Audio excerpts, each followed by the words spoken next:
नमस्कार साथियों, नमस्कार। मैं सुशील कुमार शर्मा, प्राथमिक विद्यालय फिरोजाबाद सरसावा।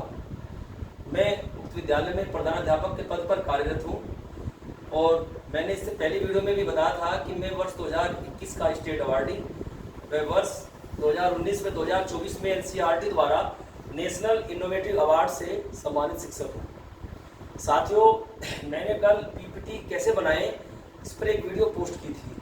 उसको काफ़ी लाइक्स मिले और शिक्षकों ने सराहा। फिर शिक्षकों के ही फ़ोन कॉल के माध्यम से मुझे सूचना दी कि पीपीटी प्रेजेंटेशन के दौरान क्या संभावित प्रश्न पूछे जा सकते हैं, आप उस पर भी एक वीडियो बनाएं।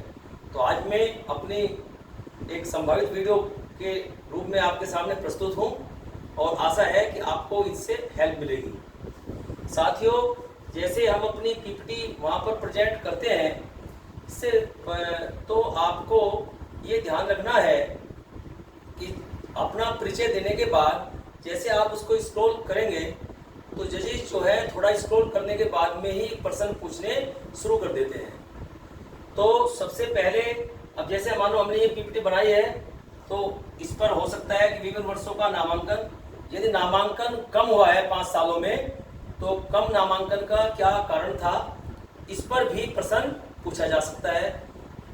या नामांकन सही है तो यदि नामांकन परफेक्ट है, जजेस इससे संतुष्ट हैं, तो नामांकन पर कोई प्रश्न नहीं पूछा जाएगा। और दो जो विशेषज्ञ होते हैं, लखनऊ विश्वविद्यालय से एक मैडम आती हैं डॉक्टर, और दूसरे सर होते हैं, तो वे अक्सर ज़्यादातर सवाल पूछते हैं। तो सब्जेक्ट से रिलेटेड हो सकता है कि आप कौन सा विषय पढ़ाते हैं, उस विषय से संबंधित हो सकता है। मानो कोई अध्यापक जूनियर क्लासेस के हैं तो वे हिंदी पढ़ाते हैं, तो हिंदी से संबंधित हो सकता है। तो हिंदी में आप कबीर के जो उसमें कोई कबीर का दोहा पूछा जा सकता है या कोई पोएम पूछी जा सकती है, उसके लेखक का नाम पूछा जा सकता है, और कविता को किस प्रकार से आनंददायी बनाया जा सकता है उससे प्रश्न पूछते हैं। जैसे मैं वर्ष 2021 में अपनी पीपीटी प्रेजेंट कर रहा था तो मेरे से प्रश्न पूछा गया था कि पिछले सप्ताह आपने कौन सा टॉपिक पढ़ाया, कौन सा पाठ पढ़ाया। तो मैं प्राथमिक का प्रधानाध्यापक हूँ, तो मैंने कहा कि मैंने कक्षा 2 में हिंदी में टपके का डर पढ़ाया। तो मैडम ने मेरे से पूछा था कि जब आप टपके का डर पढ़ा रहे थे तो उसके सामान्य उद्देश्य क्या है, उसके विशिष्ट उद्देश्य क्या है, इसके बारे में मालूम किया। और उन्होंने कहा कि आपने टपके का डर कौन सी विधि से पढ़ाया। मैंने बताया कि मैडम मैंने रोल प्ले विधि से पढ़ाया। फिर इससे ही उन्होंने कई क्वेश्चन और भी मेरे से मालूम किए।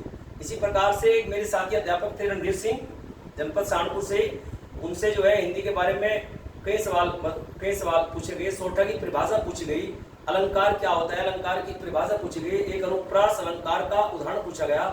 तो साथियों, ये जरूर ध्यान रखना है, आप जिस विषय, यदि आप जूनियर क्लासेज के हैं तो आप जिस विषय को पढ़ाते हैं आपको उसकी पूरी कॉमन जानकारी, बेसिक जानकारी, आपको पूरी जानकारी होनी है। हिंदी पढ़ाते हैं तो अनुप्रास अलंकार, ये जितने भी हमारे अलंकार हैं, सोठा है, छंद हैं, इन सब के बारे में आपको कॉमन जानकारी होनी चाहिए। और आप यदि कक्षा 6, 7, 8 को हिंदी पढ़ाते हैं, कितने लेसन हैं और मुख्य रूप से कौन कौन सी कविताएं हैं, किन किन लेखकों की हैं, आपको इसकी जानकारी होनी चाहिए। यदि आप प्राथमिक के हैं तो प्राथमिक में आप यदि सभी विषयों को पढ़ाते हैं तो कॉमन जानकारी आप उनकी भी रखेंगे। बस कॉमन प्रश्न ही पूछते हैं कि भाई आपने क्या पढ़ाया या कौन से विषय को आप पढ़ाते हैं, किस प्रकार से आप शिक्षण को रुचिकर किया जा सकता है। मेन उद्देश्य पीपीटी प्रेजेंटेशन के दौरान केवल ये होता है कि क्या वास्तव में अध्यापक कक्ष में शिक्षण करता है, क्या वास्तव में अध्यापक ने एक इस प्रकार का एक पहल किया है जिससे उसके छात्रों का उपलब्धि स्तर बढ़ा है। इन दो चीजों का मूल्यांकन सबसे ज्यादा वहां पर करते हैं। ये भी क्वेश्चन हो सकता है कि आप जूनियर क्लासेस के हैं कि जो राष्ट्रीय आय योग्यता आधारित छात्रवृत्ति परीक्षा है उसमें आपके विद्यालय से पिछले 5 वर्षों में कितने विद्यार्थी उत्तीर्ण हुए, या अन्य जो भी कंपटीशन होते हैं हमारे बेसिक के, उनकी जो छात्रवृत्ति परीक्षा है, अन्य परीक्षा है, उनमें कितने बच्चे पास हुए। ये क्वेश्चन मेन हो गया है पिछले 5-4 सालों से। ये अक्सर पूछा जाता है क्योंकि क्वालिटी एजुकेशन बच्चों की उपलब्धि स्तर से ही मापा जा रहा है। तो आप इसके बारे में भी अपनी जानकारी बना के जाएंगे कि आपके विद्यालय से कितने बच्चे पास हुए हैं। यदि बच्चे पास नहीं हुए हैं तो आप बताएंगे कि हम प्रयास कर रहे हैं और आने वाले समय में या इस साल हमारे विद्यालय से बच्चे जरूर इस परीक्षा में उत्तीर्ण होंगे। इसके साथ साथ हमें ये देखना है कि सामुदायिक सहयोग से भी क्वेश्चन हो सकता है कि आपने अपने विद्यालय को कुछ मतलब आपका विद्यालय बहुत अच्छा है, जैसे हम पीपीटी दिखा रहे हैं, तो समुदाय का क्या सहयोग मिला, समुदाय के सहयोग से भी प्रश्न हो सकता है। अभी मैंने बताया आपको नामांकन और ठहराव से संबंधित प्रश्न पूछा जाता है, और इसके साथ साथ जो दूसरे प्रकार के मतलब जैसे प्रश्न पूछते हैं तो वे विद्यालय से संबंधित इस प्रकार के प्रश्न पूछते हैं कि ताकि देखा जाए कि भाई वास्तव में अध्यापक ने विद्यालय में एक विशिष्ट पहल की है। इसके साथ साथ आप मतलब 7 मिनट की जब 7 मिनट की होगी मतलब होगी, हाँ, इसके साथ साथ मैं आपको एक सुझाव और देना चाहूँगा कि बहुत से हमारे साथी जो हैं हार्ड कॉपी में भी वहाँ पर बहुत मटेरियल लेकर जाते हैं, तो मैं आपको सुझाव देना चाहूँगा वहाँ हार्ड कॉपी की ज़्यादा ज़रूरत नहीं है, आप 1-2 चीज़ों को लेकर जा सकते हैं। आपने कोई बुक्स वगैरह लिखी है तो आप दिखा सकते हैं, क्योंकि जब आप ऑनलाइन प्रेजेंटेशन कर रहे हैं तो आप ऑनलाइन प्रेजेंटेशन करिए और हार्ड कॉपी में ज़्यादा मटेरियल लेकर मत जाइए, नहीं तो इतना मटेरियल लेकर जाते हैं उसको वहाँ कोई नहीं देखता। जो स्क्रॉल कर आपकी पीपीटी है, जो आपकी प्रभावशाली पीपीटी है, आप बहुत अच्छी पीपीटी बनाइए।